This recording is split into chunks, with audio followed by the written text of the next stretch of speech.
And, of course, we start with Thursday Night Football, which got wildly entertaining at the end. A bit of a game that felt like it got it was snoozy for a while. Snoozy is the exact perfect word to put it. As we look at the notable fantasy point scorers in Seattle, Arizona, Marvin Harrison Jr., a tale of two halves for him.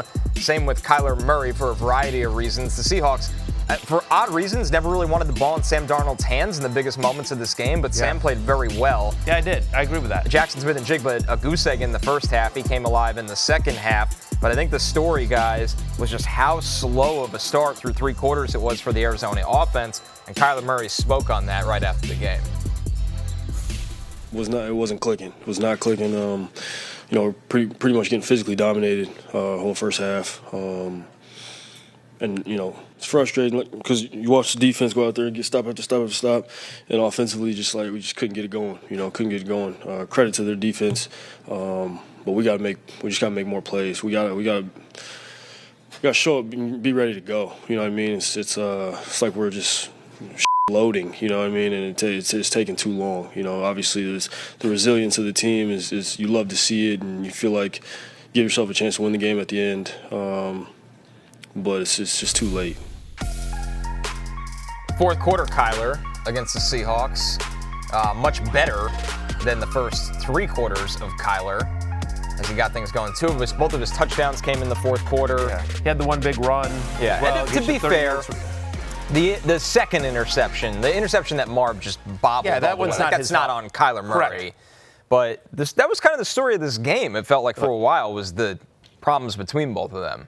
Again, I'm going to come off as a Kyler Murray apologist, and I actually don't mean to be, because I don't think he's been good this year, just in general. Yeah. But I will say, for this specific game, his offensive line got dominated.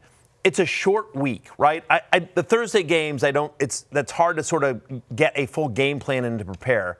And one of the reasons why, Jay, that you and we had Kyler Murray on the hate list on yesterday's Love-Hate show is because he has traditionally struggled against the Seahawks, against Mike McDonald's offense. Like, nothing that happened yesterday was a surprise. Again, like, he was under pressure constantly. His wide receivers aren't getting separation.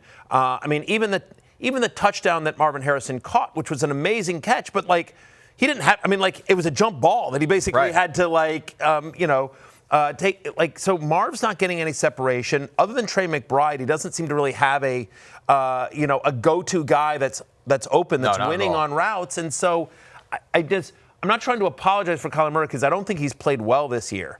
But on this particular night, I think it wasn't all him. Like, there's just all of it, And again, the Seahawks are one of the best defenses in the NFL. Yeah, I'm not really a Kyler Murray guy. I'm not sure there are many Kyler Murray guys out there at this point. But at the same time, the past 2 weeks, he's been completely screwed by everything around him. Yes. He did enough to win the game against the Niners, and his receivers, all of them, just dropped everything outside Trey McBride. And then last night, he gets screwed again on the interception. I don't think his scheme is really helping him either. It's just so in the mud, this Arizona offense. There's no explosives down the field.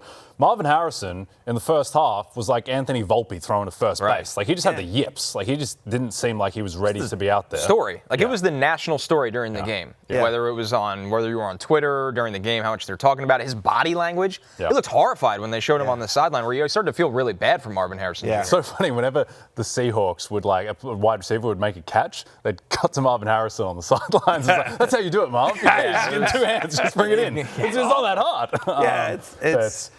From a fantasy perspective with the Cardinals, I don't think there's really that much to take away. Like, you still got to start Marvin Harrison Jr. Yeah. Even if he's like a wide receiver 3 at this point. You're starting Trey McBride. Trey Benson looked fine for the most part and got the usage. And then Kyler's a QB2 at this point. You've just still got to start because of the rushing. 25% target share for Marvin Harrison. He was below 21% in each of his first 3 games, right?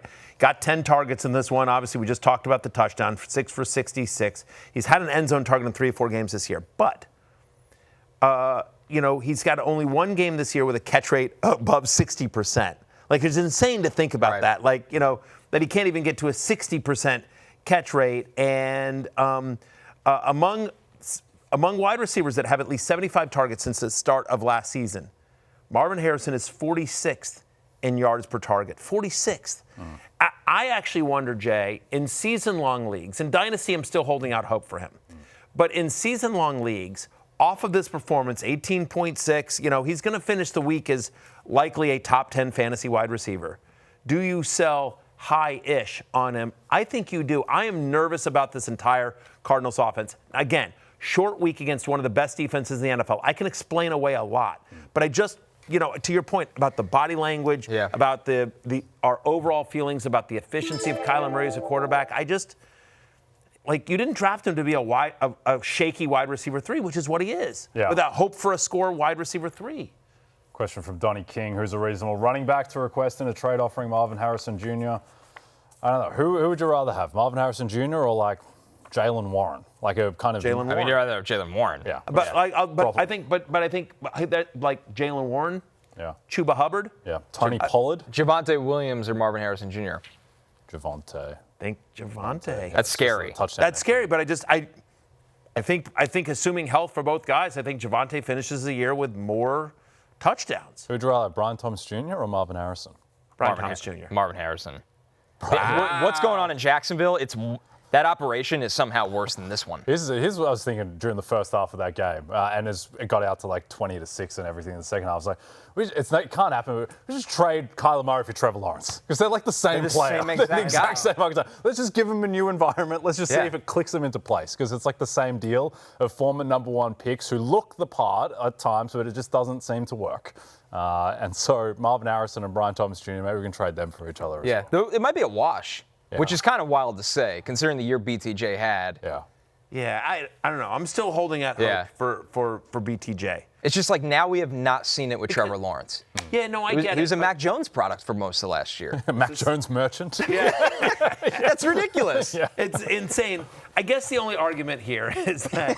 It's James White with Tom Brady. Listen, again, it may not be the reason, but at least there's an excuse. There's an explanation, which is, by the way, once again, for what is it? The fourth time in 5 years. I don't know exactly what it is. Trevor Lawrence is playing in a new offensive system. Right. So Liam Cohen came in and so it's a new offensive system from the year before, then from the year before that. It's just, so at least that can explain away. But Kyler Murray has been in Jonathan Gannon and Drew Petzig's. Gannon's obviously not Petzig's the one who calls the plays. But I'm just saying he's been in this organization, in this regime, in this playbook now for a couple of years. At least again, that may not be the reason why Lawrence has struggled, and maybe just it's never going to click in. But there's at least an argument that you can make, hey, it's new versus By the way, dude, I think it's a massive red flag how good Marcus Mariota looks in Cliff Kingsbury's offense. Why couldn't Kyler Murray, why couldn't we get that in Arizona? I understand there was one really good year in 2021 when Kyler, by the way, at midseason was the MVP, the top 2 favorite.